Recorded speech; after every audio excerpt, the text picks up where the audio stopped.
पीछे की इसका आपको नज़ारा मिलता जाएगा हर टुकड़ों में। पीछे का द्वार।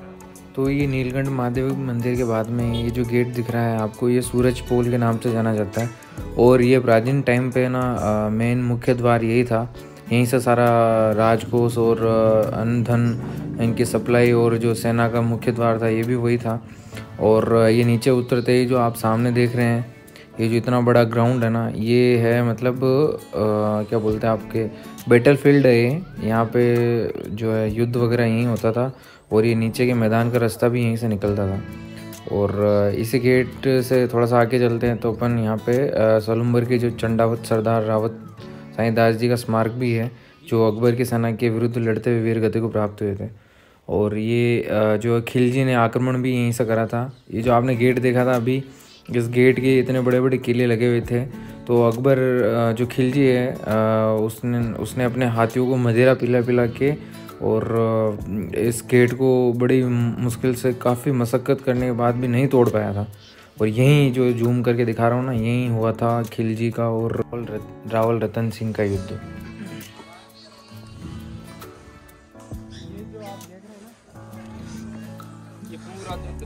ये जो रास्ता है वो वहाँ पे होके निकल रहा है, ये रास्ता जा रहा है। ये जो पत्थर आप देख रहे हैं इनसे घोड़े चढ़ते थे। मानो जैसे कुंभकर्ण सो रहा है। अब देख सकते हैं वो उसके पैर हैं, ये उसका सिर है, बीच में जो है उसका पेट है। और ये जो देख रहे हैं आप कुंड टाइप का जो देख रहे हैं, कहा जाता है कि भीम ने कुछ समय यहाँ पे एक पैर मारा था और ये खड्डा हो गया था। और इसी खड्डे को भीम कुंड के नाम से जाना जाता है। ये सब टूटे हुए हैं, ये जो आप देख रहे हैं ये सारी चीज यहाँ पे सब तोड़ दिया, सब तोड़ दिया। ना घना जंगल है। और राजस्थान की इस धरा पे अगर जंगल के नाम पे ये जो है ये भी हमारे लिए बहुत ज्यादा घना है। टिकट चेक करना, टिकट है क्या इसके अंदर? देवेंद्र सिंह जी। तो विक्रम भैया ने बिना टिकट के एंट्री दिलवा दी है।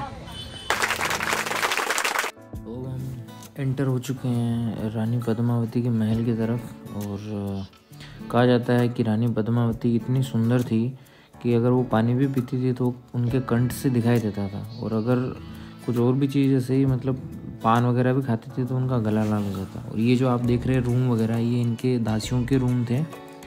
और दासियों के रूम के साथ साथ में ये इनके लेट बाथ वगैरह, शौचालय वगैरह थे। ये जो आप सामने देख रहे हैं ना, मैं जूम करके दिखा रहा हूँ, ये शौचालय वगैरह थे उनके। और साथ ही साथ यहाँ पे उनके सारी दासियाँ वगैरह रहती थी। और जब ना उन सैनिक वगैरह युद्ध करने जाते थे तो इन झरोकों से, जो ये झरोके बने हुए, इनसे उनकी पूजा आरती करती थी। तो काफ़ी इतिहास समेटे हुए। ये ऊपर से खंडर हो गए, इनको मुगलों ने ढा दिया। बाकी ये तीन मंजिल के थे, 3 मंजिला थे। और अभी जो अपन एंटर होने वाले हैं वो एक इतिहास का सबसे बड़ा गवाह है। कहा जाता है कि यहाँ पे जो है मैं आपको अभी बाहर से भी दिखाऊंगा, यहाँ खिलजी को लाया गया था। और सामने से ये जो सीढ़ियाँ बनी, 5वें नंबर की जो सीढ़ी है, अभी अपन जनाना महल में खड़े हैं। और जनाना महल के जस्ट सामने जो ये है पद्मिनी महल है, जो तालाब के बीचों बीच है। और 4 महीने रानी यहीं रहते थे क्योंकि उनको गर्मी ज़्यादा लगती थी। तो राजा ने एक विशेष तरीके से उनके लिए महल बनवाया था। तो यहाँ 5वीं सीढ़ी पे रानी बैठी थी और सामने से अलाउद्दीन खिलजी को चांदी के जो पत्ते थे उनके ऊपर उनका रानी का प्रतिबिंब गिराया था। और वो जो सामने खिड़की में मैं जूम कर रहा हूँ, वहाँ पे खिलजी को खड़ा करा और गोरा और बादल उनके साथ में खड़े थे और उनके आँखों की पट्टी बांध के अंदर लाए थे और फिर प्रतिबिंब उनको दिखाया। और ऐसा ही कुछ अलग अलग इतिहासकारों का अलग अलग चीज़ ये मानना है, पर ये काफ़ी अद्भुत इतिहास है जो मतलब हर किसी को अभी तक ज्ञात नहीं हो पाया है। पर रानी यहीं रहती थी और नाव के जरिए अंदर जाती थी। और वो 5वें नंबर की सीढ़ी पे बैठ के उनका प्रतिबिंब जो है खिलजी को दिखाया था। जो पद्मिनी का ये महल है, इसको ना जनाना महल भी कहा जाता है। और वो जो पानी में डूबी हुई सिटी दिख रही है आपको, वहीं पे पद्मिनी की जो बॉडीगार्ड होती है, हम सब पद्मिनी को नहीं दिखाया, ये सबसे बड़ा विरोध भी था, है ना। इसलिए भी ये कास्ट तोड़े थे। तो कोई क्या बता के जा रहा, कोई क्या बता के जा रहा। तो पद्मिनी की बॉडीगार्ड वहाँ बैठी थी, हम सब।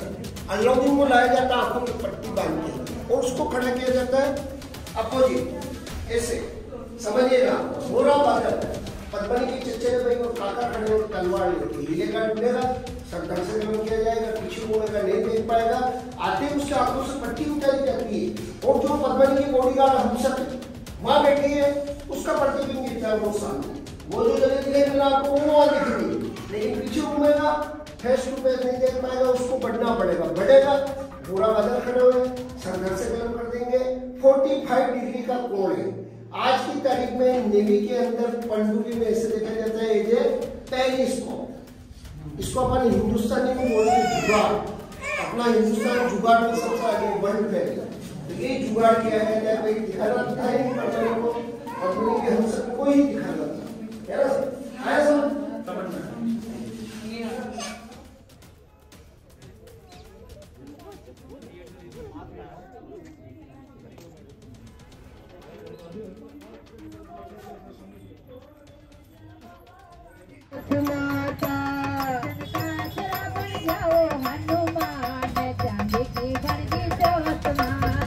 कंचन का टिका बन्याल हनुमान चांदीरी बन गई